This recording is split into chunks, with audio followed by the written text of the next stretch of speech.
Copy of this book, and I don't have any copies to give you. Again, I'm selling somebody else's book. I didn't write the book, but this was written by the founders from the UK, and it's got those 10 principles expanded, but also it goes through what we're about to look at now, which is some of the more hot-button issues. So it's called How to Defend Your Faith Without Raising Your Voice by Austin Ivory. So we'll leave it up here and you can come and ask about it at the end. Does anyone have any questions at this point? No? Wonderful. Any questions at this point? Yes? Up the back? Thanks, Father. It was very inspiring. I just wanted to, not so much a question, but a comment. On all the PPCs that I've done, it's often a knock on the door and they're waiting to come back to the church. And so that it can be that simple. And their name goes into a book and then the priest contacts them. So, the Spirit moves where it will. So it can be that. That often does happen. And I think in America, some of you may have seen the Catholics Come Home campaign. For a lot of people, it is just an invitation. They've fallen out of practice. But there is people there who have a wound of some description that need to be healed in some way. Yes? Father, then think in triangles and perhaps a little more. Yeah. So we're about to look at that right now.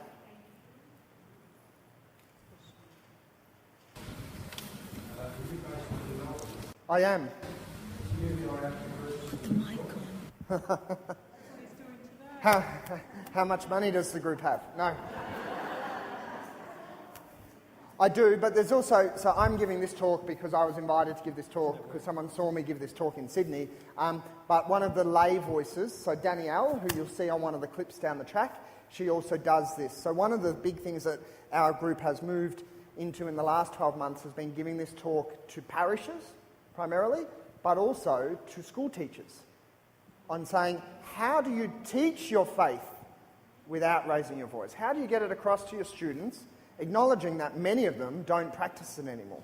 So either me or there is people that can do it. So again, I can give you the Catholic Voices details at the end, and especially you can give that to your very rich aunties and uncles or cousins or whoever, because we need lots of money. A few years ago, I was involved in a PPC over in Western Australia. Sorry, and we knocked on... PPC being parish... Peregrinatio Pro Christo. Peregrinatio Pro Christo. Which is the knock on the door. Yeah, okay, thank you. I'm a Vinnie. I came through Vinnie's, not the Legion of Mary. Don't lynch me now, okay? And we knocked on this door and the woman was quite aggro when she came to the door and she said, I don't want to talk to you. You insulted me when I got married. I had to marry my husband at the side of the altar. And my partner simply said, we cannot mend that, but I apologise for that hurt to you. And as we talked to her for a little while, and as we walked away, he said to her, our church may be full, but there is one seat in that church that will always be empty, and that is your seat. The following Sunday, she sat in front of me at church. Yeah, beautiful. And I think that's a great example of people that are wounded. And it's generally a wound, if you know what I mean.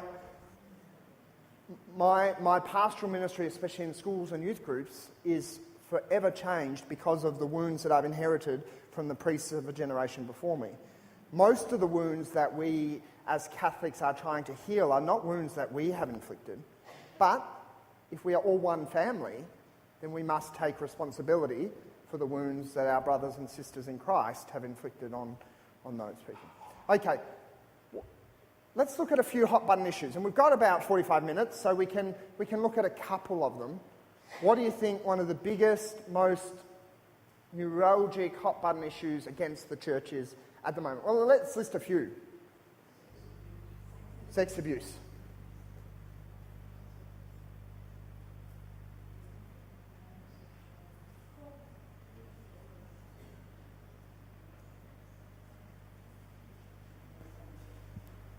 I'm going to put same-sex marriage only because that's the more topical part of it at the moment, not necessarily the church's stance on homosexuality, but they're obviously linked. We can look at that. Maria? Abortion.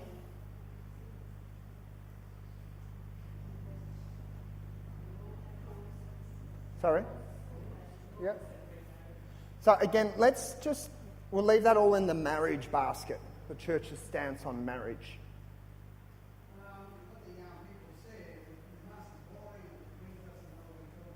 Yeah. So the mass. I'm not going to put it up as a hot button issue. I don't think you'll see that on Sky News next week. Why is mass so boring? I think it's a very, very important thing, and in schools in particular, it's something I have to deal with a lot. But I think I'm talking the bigger issues. Sorry?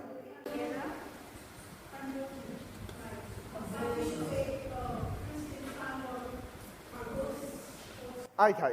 Yeah. So,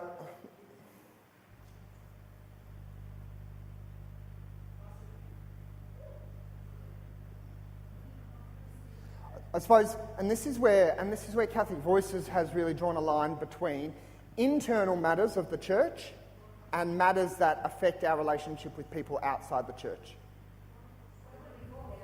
Yeah, so again, let's just put sort of marriage in that big box.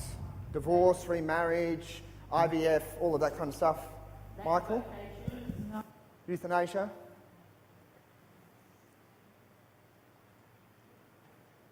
I think in Australia, these are the big ones at the moment. We're seeing euthanasia coming again and again on our state level in particular. Abortion, yeah. So again, in abortion, you put the whole thing about stem cells, IVF. It can all sort of sit in that. So reproductive rights.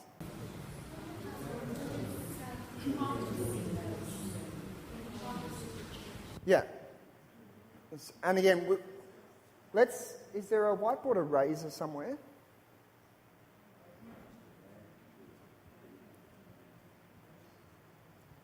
Is there a school teacher in the room? Or an ex-school teacher?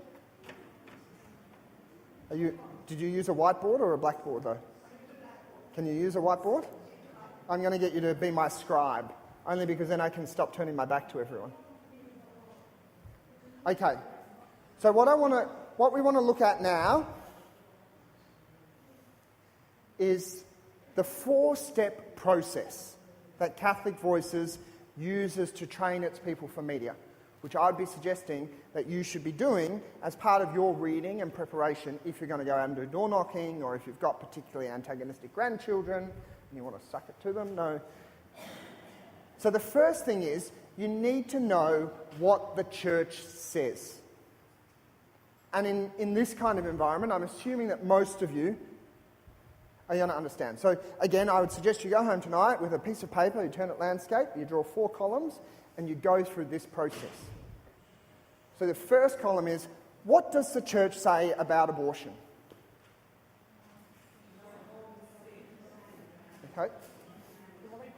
Mortal sin? We need a step for you. Yes? Yeah, so we can come, again, suicide would probably have similar things. Let's focus on abortion just for the time being. What are some of the church's stances on abortion? What do we say? Every life is sacred. Michael? Very good.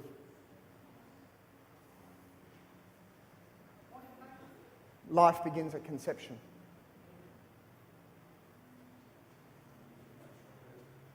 Sorry? And ends with death. So again, if we're going to look at euthanasia, and many of these things cross over with the euthanasia at conception. Yep. Anything else? I think they're like the big statements that we want to say. Yeah, back row. Yep. So human dignity. Let's put it down.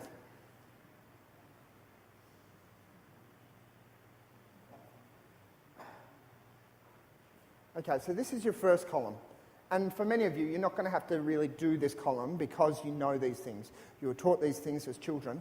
But now what I'm going to tell you to do is that you need to really forget this column for the time being. So your second column is what are the neuralgic issues? And I'm going to get you to talk to each other about this. You've got to take yourself out of your lifelong Catholic, Legion of Mary, St. Vincent de Paul, volunteer, I'm the sacristan at my church, comfortable zone for a second, and you need to put yourself in the other person's shoes. What are they saying about this issue? And what do they think we're saying? Okay? So have a chat with the people. What are the people who are defending a woman's right to choose, defending abortion as a choice, what are they saying? What are their arguments? Have a chat with each other. Did we find a...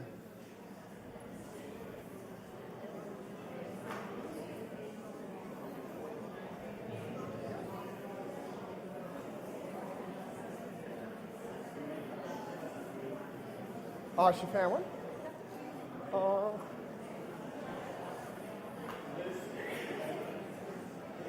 Here.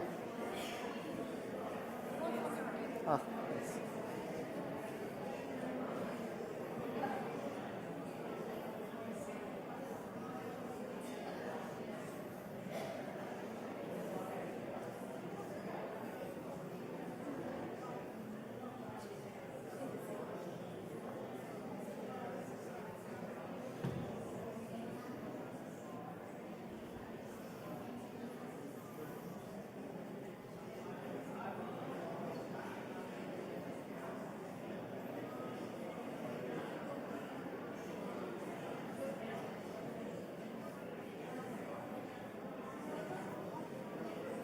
Okay, does anyone have anything they would like to suggest?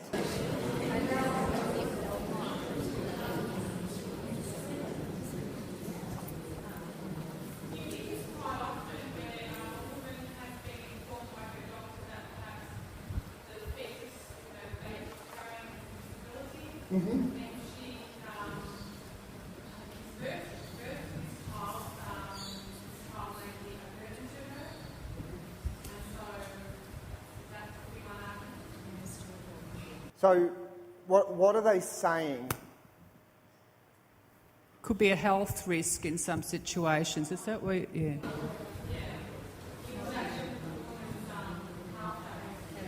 So the health risk to the woman to start with.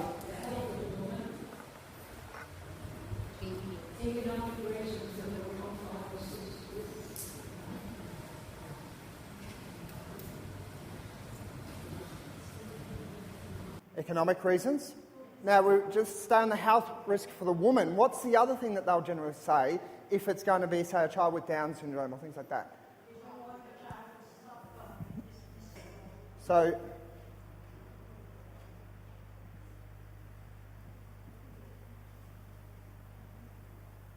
the child will suffer, burden to society.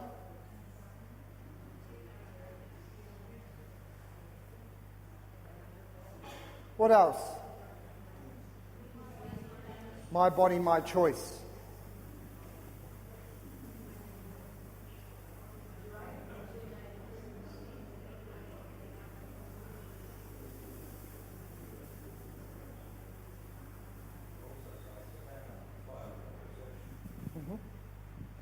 So, which again is my body, my choice. That whole thing of saying I should be able to choose my family.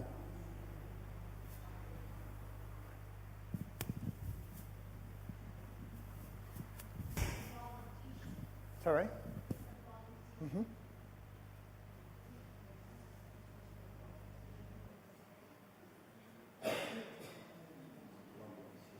Blob of tissue, or it's a fetus. It's very interesting. You see, there's an add-on that comes on every now and then for a multivitamin, a pregnancy multivitamin, and the ad speaks about it being a child from before you even know it's a child. And I just think it's very interesting how in our society, if we're trying to sell something, we'll say that it's a child from the beginning, but when we want to destroy something... Yes? Integrating into today's society, not all societies will accept. You see that, you say, oh, wow, this is that child. So are you talking about a disabled child again? Yeah. So a value. Now, there's one that we don't really hear as much anymore, but was a big one probably 20 years ago, was that whole thing of backyard abortions. But we still hear it sometimes about that idea of the safety of the woman.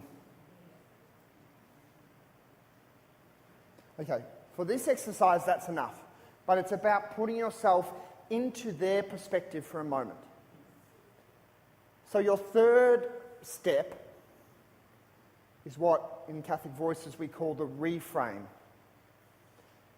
And this is that first point from our 10 points, finding the positive intention.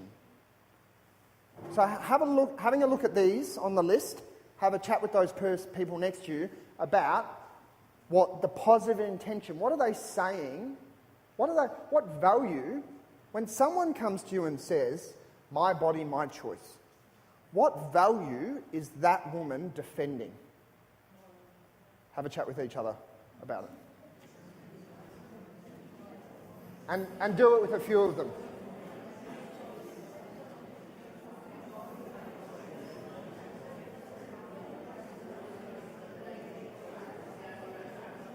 Actually.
Okay.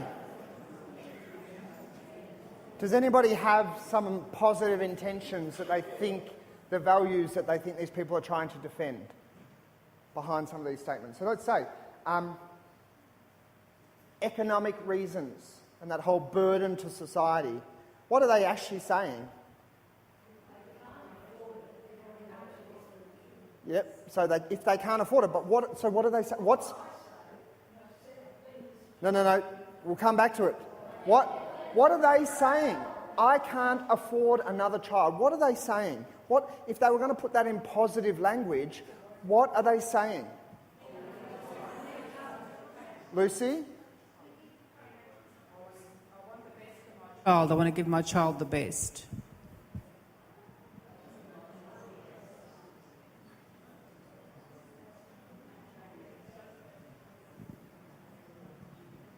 I want the best for my child. No child should suffer.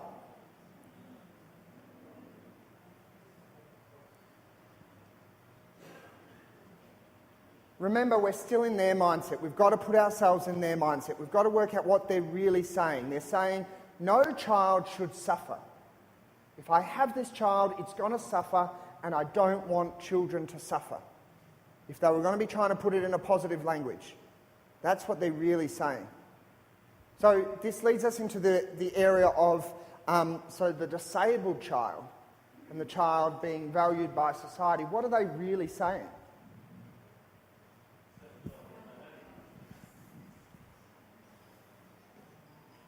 Every person should be valued by society. They're saying, I don't want to have this child because he's disabled and he's going to suffer and he's not going to be valued by the rest of society. What they're really saying is, I don't want to bring a child into the world who's going to suffer because he's not going to be valued.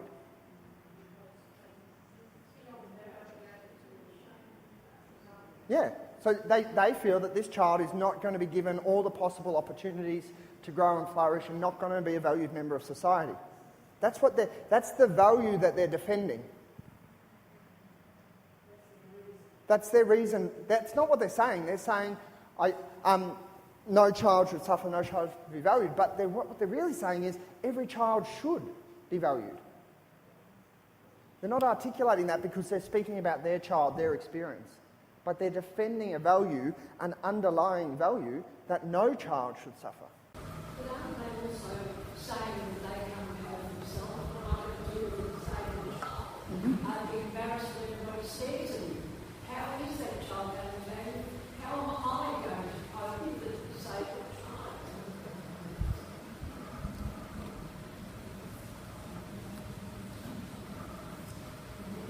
Individuals can't do this on their own. I'm a single mother. I already have 3 children. I can't bring up a disabled child because I have to work. I can't do this on my own. That's what they're really saying when they're going to the abortion clinic. They're crying out from inside saying, I can't do this on my own. So, if that's what their real experience is, and the only encounter they've had from the church is, abortion is a mortal sin. Does that help them? Okay, let's not jump to the end just yet. What else? Have we got another one? Yes? Sorry? Yep. So, my husband is blank. Sorry, my lord.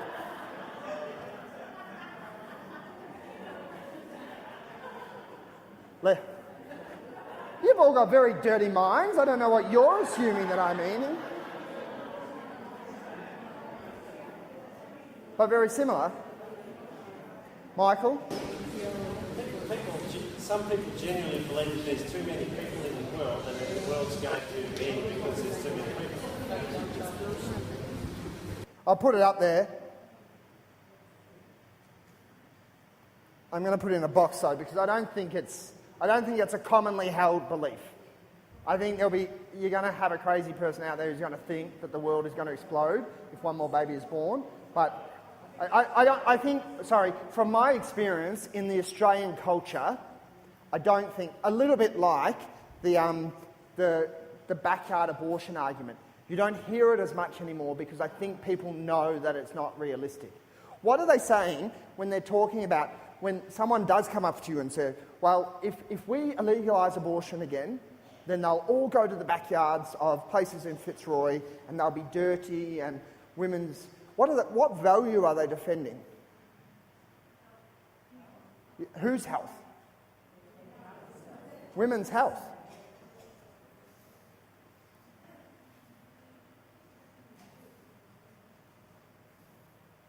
Women have the right to good health care. Women have the right to be protected from disease. Women have the right to have comfortable, clean hospitals.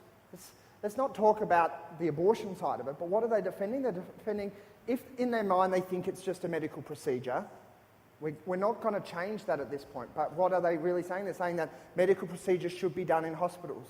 Women have the same rights to this as men. You will hear the argument sometimes that it's just another procedure. Now, if you hear any of the stories of women who have been through these things, and 20 and 30 years down the track, they'll tell you it's not just another procedure. But that is a common argument. So if that's in their mind, they're saying procedures should happen in hospitals. Women's health care is important. That's the value that they're defending.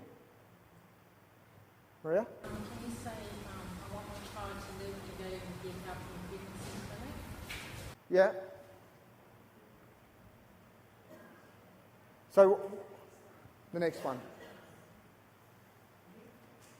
Is there any other values that we haven't really covered? Yeah, can I just say, I don't know whether this is a positive intention, but for a lot of people in Australia, I'd imagine it would be a lifestyle issue. Another child is going to spoil my lifestyle. I've got plans, I want to go overseas, I want to do this, I want to do that, I don't know. Yeah, again, I don't think it's something that someone would enunciate. I think it would generally come out in this thing of my other children would suffer. No, I know that. I know, but again, if we're talking about a conversation we're going to have with someone, I think it's going to be a very brave woman who's going to tell you that she thinks abortion is right so she can buy a flat screen TV. Or go on an overseas holiday or things like that. I think A choice between a dishwasher and another baby. Yeah. And she chose a I dishwasher. think a more common way the argument would be put is for professional women.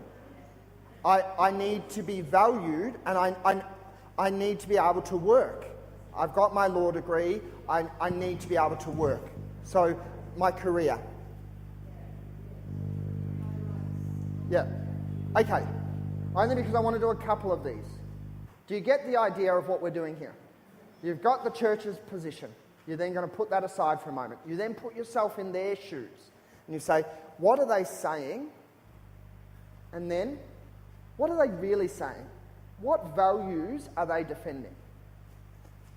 Apart from overpopulation, does anyone strongly disagree with any of the statements in this column?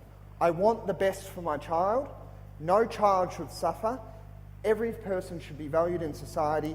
Individuals can't cope on their own. Women have husbands who don't support them. I'm going to rephrase that now. Women's health care is important, and women should have the right to be equal employment as men. Does anyone disagree with any comment in that statement? No. These are all Judeo-Christian values.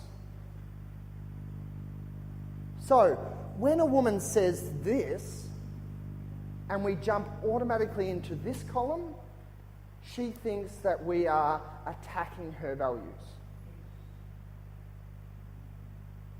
She's going to defend these values, and she thinks we're attacking them. But this is where the reframe comes. We need to find the points of agreement, and that's our starting point. And this is your homework, because you can't do this in the cafe when the grandchild brings up the topic of abortion. You need to be doing this in your reading, in your prayer. So,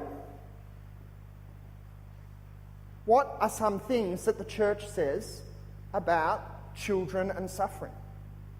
Positive things that we have to say on the fact that no child should suffer. Yep.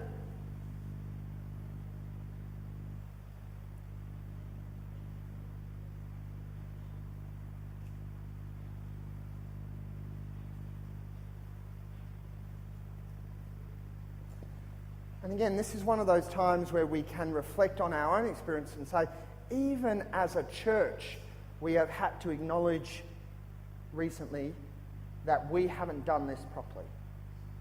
But we now, and that's where you as lay people have the great right to be scandalised by the church to a certain degree and say, I am scandalised by what these priests have done. Because I know that Jesus said, let the children come to me. I know that my church says that every child should be protected and should have the right to flourish. And then I might even have one or two scripture quotes or catechism quotes or something from the lives of the saints to back up what I've just said, if you've done your homework. What else? What do we say about disabled people's value to society? I've got a friend who's got autism.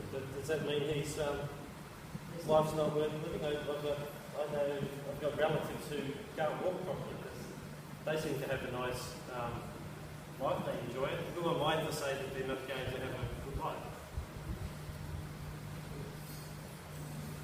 The church says all people are equal, men and women, deaf, blind, autistic, Down syndrome, that all people are equal, and that the value you have doesn't come from the value that you give to society, but by the fact that you are created in the image and likeness of God.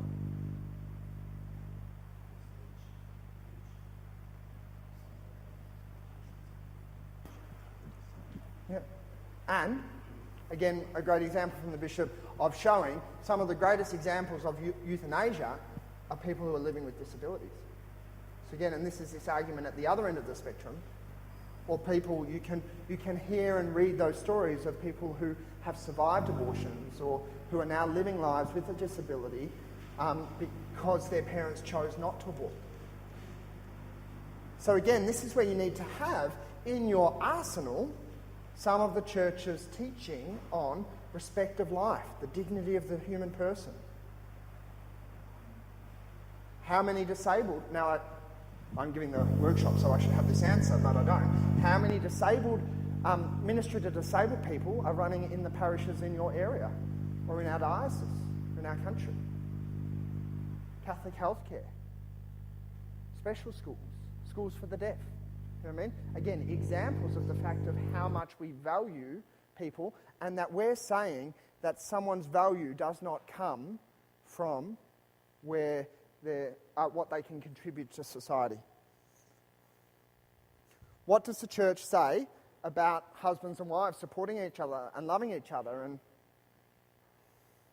a woman comes to you and says, my husband doesn't want the baby. Your first response should be, I will help you.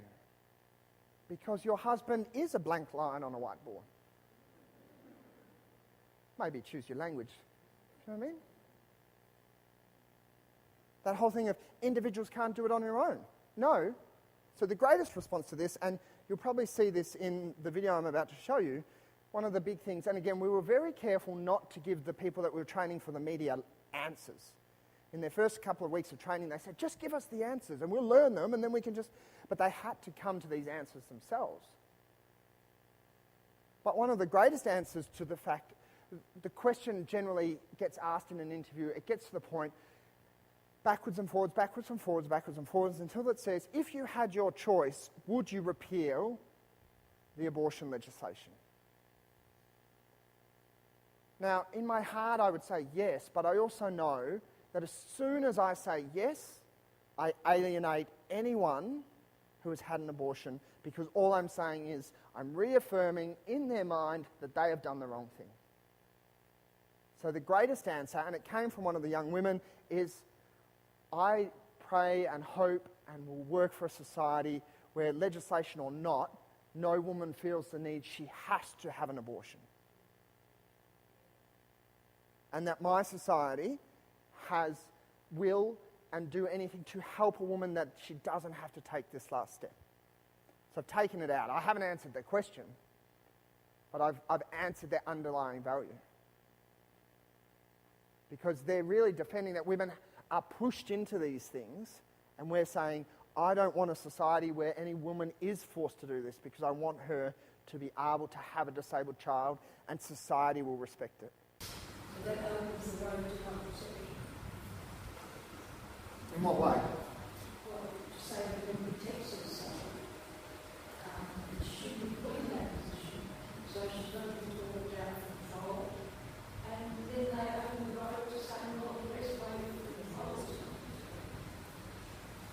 Yeah, I don't think that necessarily follows, but again, once you get onto contraception, you're on a whole new issue. But I think, and this is where we have to tread that fine line between confusing with... I'm not suggesting that you go out there and you muddy the waters around the church's teaching. But it's about saying, where's our starting point? So this, again, and this is where the third part of this is where your triangle, someone asked about the triangle. So you can fill this board with a whole heap of stuff on the church's stance on women's health, the church's stance on women in the workplace, and a woman's right to work, and that I want a paid parental leave scheme, not getting political about it, but so that women can have babies and have a career. You know what I mean? Or I want workplace childcare so that she can have both. I want a society, and the church wants a society where they're going to be valued and things like that. So you can look through, and you've got 2,000 years of church's teachings on these positive things to fill up this last column on the board. But then I would say to you, pick 3. Because in any cappuccino conversation, or for us in any 3-minute TV interview, you're not going to get a chance to get much more out. So you have 3 points. And you make them clearly and concisely, and then you can move on from the topic. And then they might come back to you 2 weeks later, and that's where you need to have 2 or 3 more points. But to start with, you have 3 points. But that your points are not related to their neuralgic issue as what they're saying, but they're related to the value that is being underpinned. So they say to me, a woman should be, she wants to have an abortion so she can keep her job. I'm hearing her saying that she is valued in society by the job she has and she wants to be a good professional. I want to respond to that by saying, I think you should be able to keep your job and have a child, and I want a society that is going to help you do that. And the church agrees, because women and men should be treated equally in the workplace and equal pay and things like that. I've moved away from abortion, but I've shed light on the church's positive message for women in the workplace. And she's walked away, and she's probably not any more convinced about the church's stance on abortion, but she's walked away knowing that the church thinks that she should have a good job and she should be supported in that. You know what I mean? So again, up here, every person should be valued. They don't want their child to suffer. That's fine. By the end of the conversation, I probably haven't changed their mind on that, but they've walked away knowing more about what the church says about the value of disabled people and that everybody should be valued. Does that make sense? I want to show you a clip from, by all means.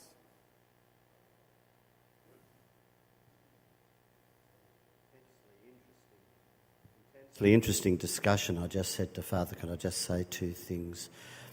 The people who speak out vehemently against euthanasia are the disabled, because if euthanasia is brought in, one of the applications of it will be to prevent the birth of these people, and all of a sudden they feel they're worthless. You know, euthanasia is going to say that these people shouldn't have been born. It's interesting that the people who are disabled and contributing to life and doing, they're the first ones who are going to feel vulnerable. There was a question about contraception and abortion. Contraception in Australia is rife, it's readily available. Every person, one way or another, millions of people use it. And yet, every year, 100,000 babies are being aborted. Just doesn't add up. Okay, so this, thank you, my Lord. This is a clip of some of the voices. So after the initial group did the papal resignation, we then advertised and interviewed and selected a team, and they went through a 12-week training course, which cost a lot of money. So if any of you have rich family members, come and speak to me afterwards. But these are some of the interviews on some of the topical issues that they were able to do at the end of their training. I think that the current position of the Catholic Church is based on its compassion for women. I mean, we look at women and we see that the fact that they can bear life is a beautiful thing and is something that should actually be respected and not seen as an illness or something that needs to be kind of covered up. And I would like to live in a world which encourages the idea that pregnancy is something to be enjoyed and the bond between a mother and her child is something to be valued and not seen as an illness that needs to be fixed or prevented. No, I think the health and safety of the woman is prime in this issue.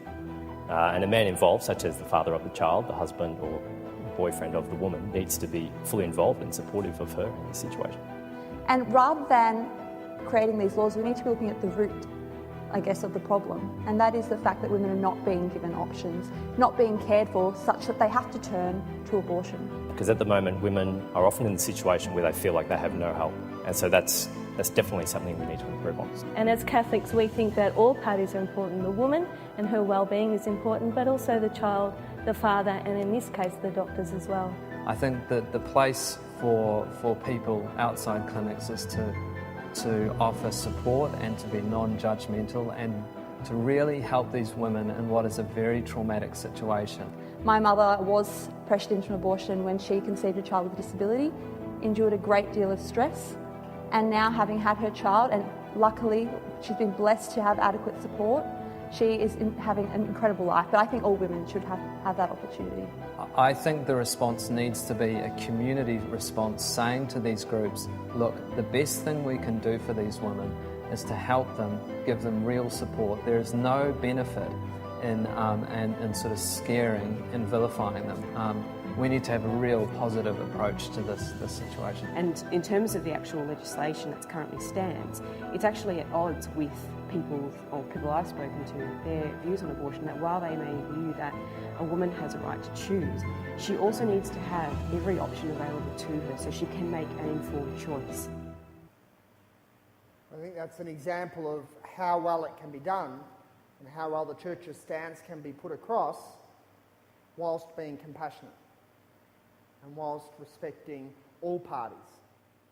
How are people going? How about you stand up for 2 minutes, have a leg stretch, and we'll fly through one more topical issue and see how we go.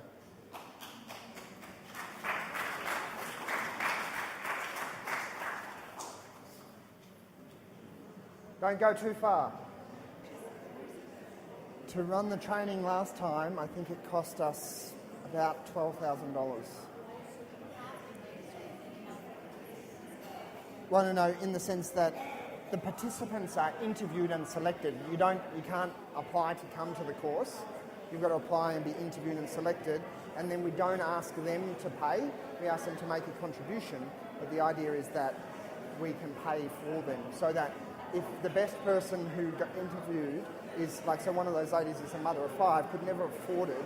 If we had to say to her it's going to cost you $3,000 to do your training, she would never have been able to afford it, but she's one of our best voices. So the whole idea is that finding benefactors, finding supporters, so that we can find the best people to do it, and that money doesn't become an issue. But then, of course, and the ongoing running of the organisation still costs money, in the sense that, like, contacting media and issuing press releases and ongoing sort of things like that continually cost money. So it's no. Okay.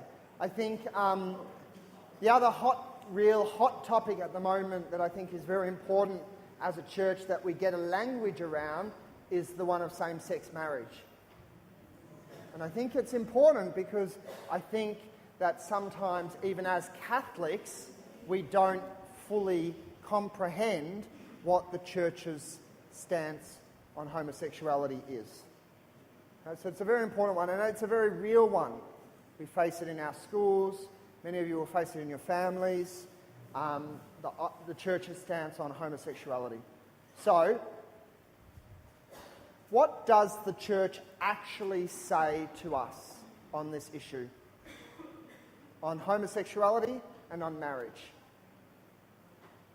Michael? Homosexual acts are sinful. Yeah.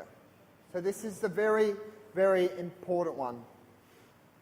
The homosexual act is sinful. Homosexual people are not sinful. So I'm going to put here in the neuralgic section, the church hates gays. No, I know. We've got 15 minutes. I'm going to speed through this, okay? So this is something that is accused of us. The church hates gay people. All gay people are going to hell. People say it. It's on T-shirts. You know what I mean? We do say that the homosexual orientation is disordered. Again, we don't have time to really go into the church's teaching on this area, but we know that any sexual act outside of wedlock is sinful. This is the big thing I speak to about in schools. You know what I mean? Say, if you're a 16-year-old heterosexual and you're having sex, the church says that behaviour is sinful. The church says that the homosexual act is also sinful. So the act, any time that the sexual act is removed from its life-giving, it's the 3 Fs. free, faithful, and fruitful. Anytime freedom is removed from the act, rape, incest, anytime freedom is removed, the church says it's sinful on the person who removes the freedom. Anytime it is removed from its faithful element outside of marriage, a union between a man and a woman for the rest of their lives. So whether that's adultery or premarital sex or homosexual sex, we say the act is sinful. Or any time it is removed from its fruitful element, so the use of contraception, or again in its way, homosexual acts. And that, well, without putting too fine an edge on it, that can also be the sex being used within a married couple in the wrong ways.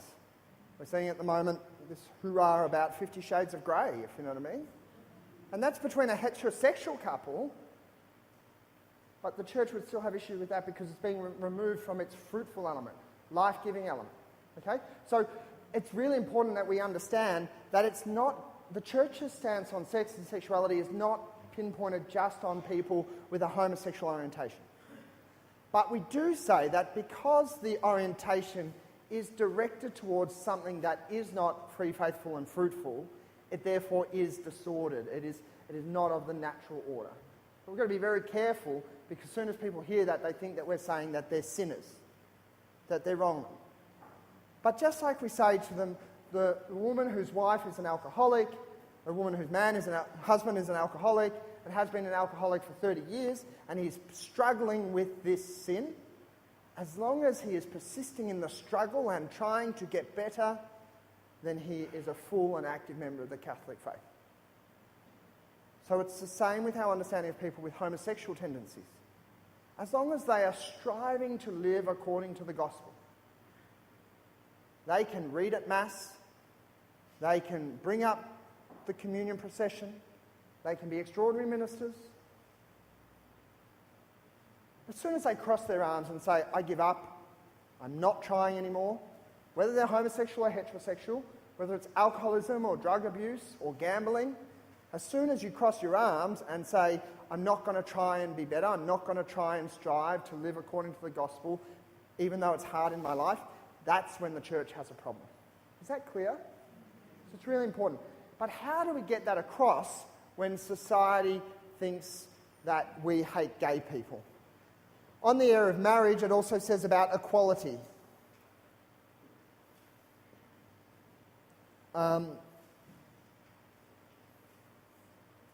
Marriage.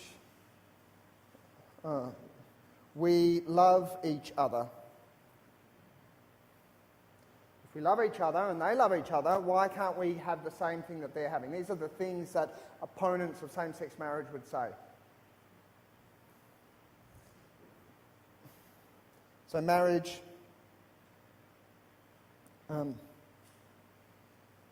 is not about children. So a big one would be, people would say it's not about children anymore because lots of families don't choose to have children and therefore marriage has grown and developed beyond what it used to be in the past. So we're flying through this. What are the positive intentions? What are some of the values that people who are purporting to support homosexual marriage, what are they trying to defend? What value are they defending when they say that the church hates gay people? Sorry?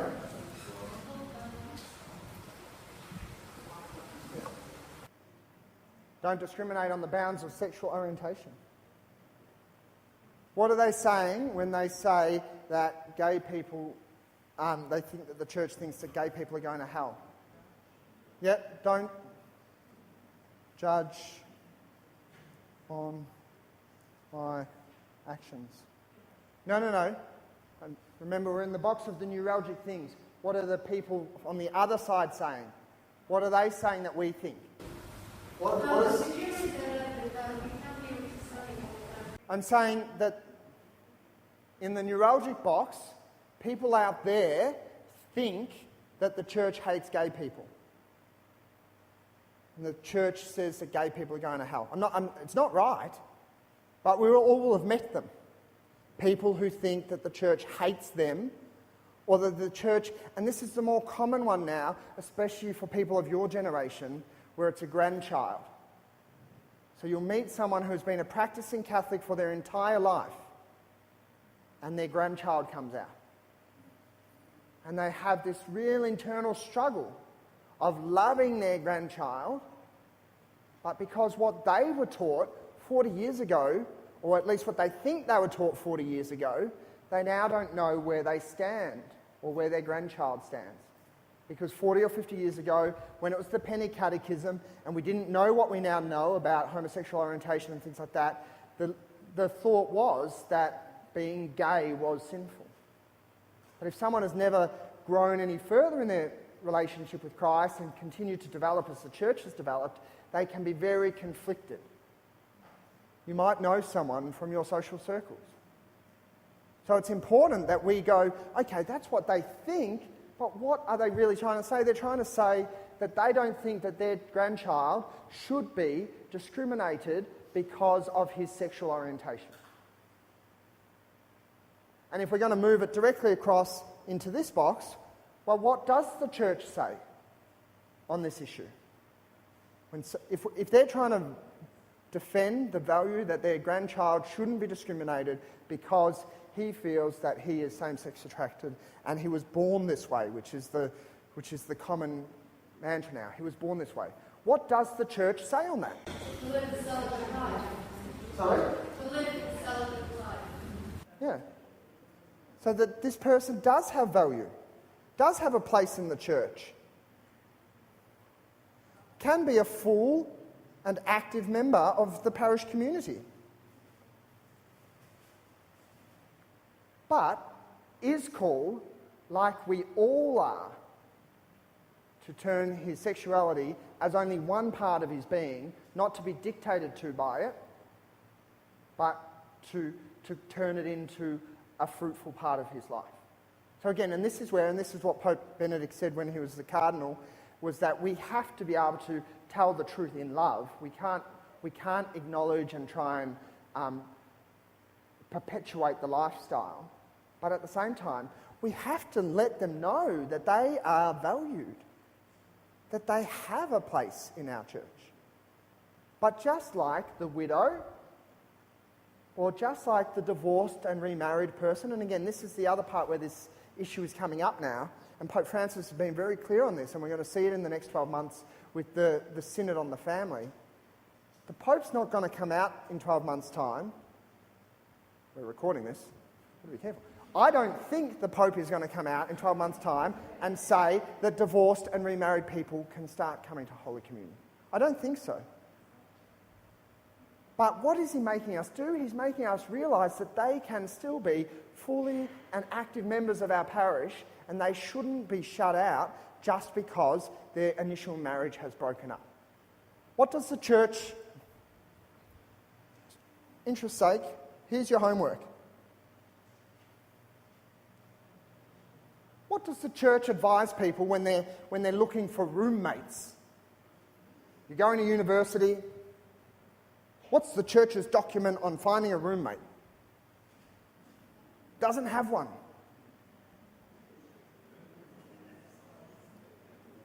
Why? Because we're talking about the sexual act being removed from its very particular circumstance. So if a man and a woman who have both been married before are now living together, but they are living the celibate life as roommates, they are called to full and active participation and the reception of Holy Communion. So to a certain degree, and this is one thing the Pope is helping us realise, not because we want to change the teaching or make things easier or devalue marriage, but at the same time, what they're doing in their life is no concern of you or me. Just like what I'm doing in my life is between me and God and my spiritual director. Okay? We have to be very careful that we acknowledge, and this is something about the reception of Holy Communion. The reception of Holy Communion is an individual choice that Lucy makes when she comes forward for Holy Communion. She presents herself as a member in communion with God and in communion with her brothers and sisters. And that is her choice. Now again, if it gets to a position where someone's life is scandalous, and again in Melbourne years ago, again we haven't seen it much recently, the idea of the rainbow sash movement. So it wasn't that these people were parents of people with same-sex attraction, but it's that they were turning their reception of Holy Communion into a political statement saying, by wearing this sash, I am saying I am out of communion.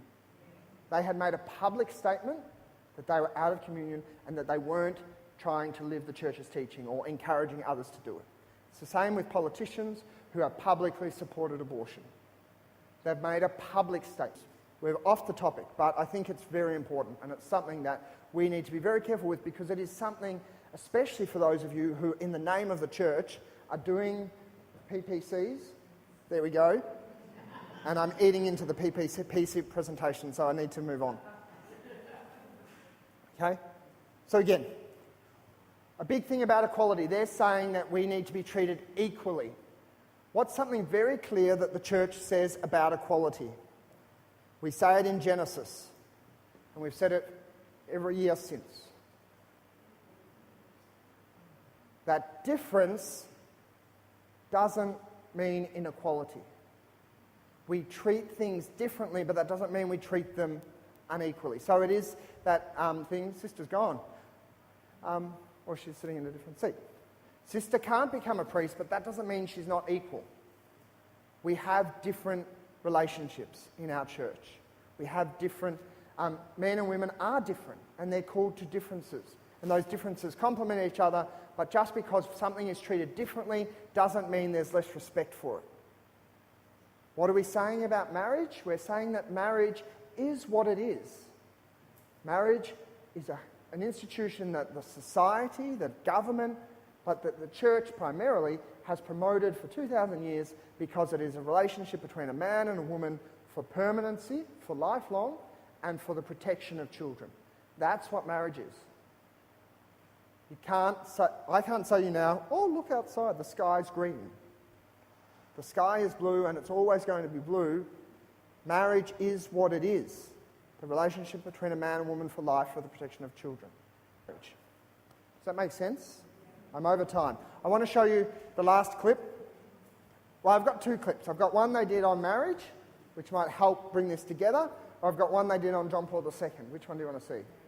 Marriage? Both.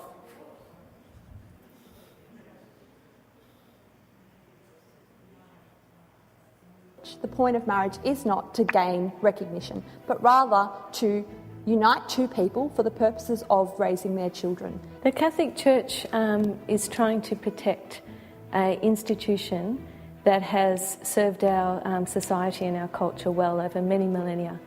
And that institution is marriage, which is primarily between a man and a woman. And because they are different, that differences in them complements one another and brings about a beautiful love and a beautiful relationship. And in that union of their love, they bring forth life. And this definition of marriage has served our society well and served children well. The primary reason that the government's involved in marriage is because the government recognises that children do really well in their growing up in their own family, and particularly that marriage recognises the right of a child to a mother and father. The Church understands and agrees with the state that marriage is a very distinct relationship between a man and a woman, and it must always be respected and encouraged, and marriages should be supported. So this issue, it's not really about equality or the rights of same-sex couples to marry. It's really about the recognition that marriage is a unique kind of relationship. Its importance and its significance for children, for their well-being, is timeless.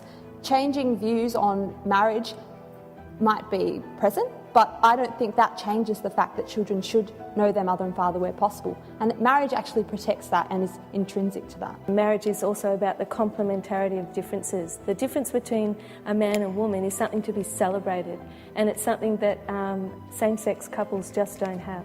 And it's not just a minority religious issue, it's not just a Catholic issue, it's something that actually the state and the church support, because marriage is an institution that will stand the test of time, and regardless of what may be the current, say, popular thinking or current fashion in terms of what people are saying in those areas, it must always be something which is between a man and a woman and is for the benefit of the children.